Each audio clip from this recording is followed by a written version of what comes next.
আলহামদুলিল্লাহ বলতে থাকবেন, 10 টাকা খরচ হবে, 20 টাকা আসতে থাকবে। 1 কেজি মানুষকে খাওয়াবেন, 3 কেজি আসতে থাকবে। একটু জোরে জোরে বলেন না সুবহানাল্লাহ। তাহলে আলহামদুলিল্লাহ কয়েকটা কাজ করবে। আলহামদুলিল্লাহ প্রথম কাজ করবে, আপনার ব্রেইন থেকে টেনশন দূর করে দিবে। আলহামদুলিল্লাহ আপনার মনের মধ্যে প্রশান্তি এনে দিবে। আলহামদুলিল্লাহ আপনাকে দুশ্চিন্তা থেকে বাঁচাই দিবে। আলহামদুলিল্লাহ আল্লাহর প্রতি আপনার দিলের ভালোবাসা বাড়াই দিবে। আলহামদুলিল্লাহ আল্লাহর প্রতি আপনার আরো আত্মবিশ্বাস বাড়াই দিবে। আলহামদুলিল্লাহ শুকরিয়া, আল্লাহর প্রশংসা, নিয়ামত আরো বাড়াই দিবে। বলেন সুবহানাল্লাহ। লাভ কি একটা না অনেকটা? জোরে বলেন, লাভ কি একটা না অনেকটা? আলহামদুলিল্লাহর ভিতর লাভ আছে না নাই? আস্তাগফিরুল্লাহর ভিতর লাভ আছে না নাই? কিন্তু নিতে জানি নাই, ব্যর্থতা আমাদের। দেনেওয়ালা দিয়ে রেখেছেন, আমরা নিতে জানি নাই, নেওয়ার জন্য আগ্রহ করি নাই।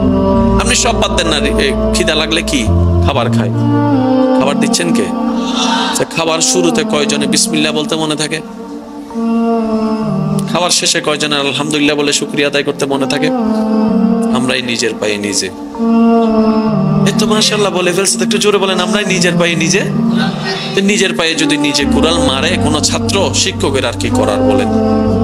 যে ছাত্র, যে ছেলে নিজের পায়ে নিজে কুড়াল মারবে, মা বাবাও আর তাকে কি করবে বলেন? তো সেজন্য নিজের জ্ঞান, নিজেকে সজাগ করে চলতে হবে। নিজের ভালো নিজেকেই বুঝতে হবে। কথা বলেন ঠিক কিনা? আল্লাহ আমাদের নিয়ামত অর্জন করার তৌফিক দান করুন। তাহলে শুকরিয়া হয়ে গেল, আলহামদুলিল্লাহ হয়ে গেল, ইস্তেগফার হয়ে গেল, তাওয়াক্কুল হয়ে গেল। কয়টা?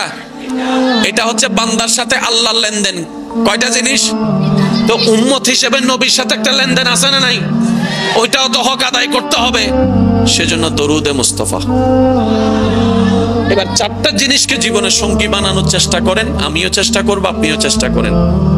এই 4টা করার পরে আপনি করতে থাকুন, দেখবেন বলা মুসিবত বেড়ে যাচ্ছে।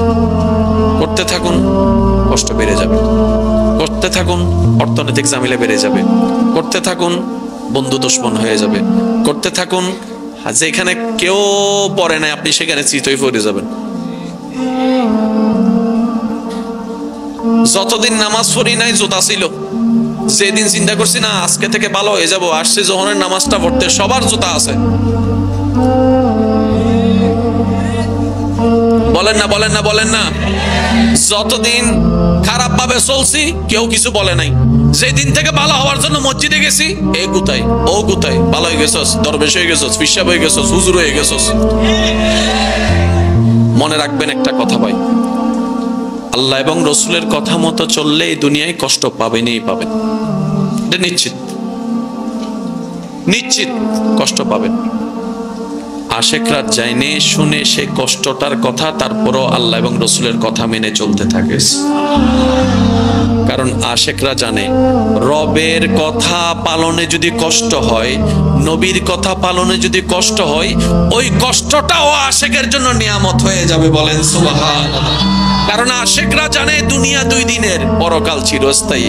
কোন রকম যদি কষ্ট করে সহ্য করে কথা শুনে মনকে মানিয়ে 2 দিনের দুনিয়াকে কোন রকম পার করে দিতে পারি, ওই রহমতের জান্নাত, নিয়ামতের জান্নাত, সৌন্দর্য জান্নাত আল্লাহ আশেকের জন্য প্রস্তুত করে রেখে দিয়েছেন। চিৎকার দিয়ে বলেন সুবহানাল্লাহ।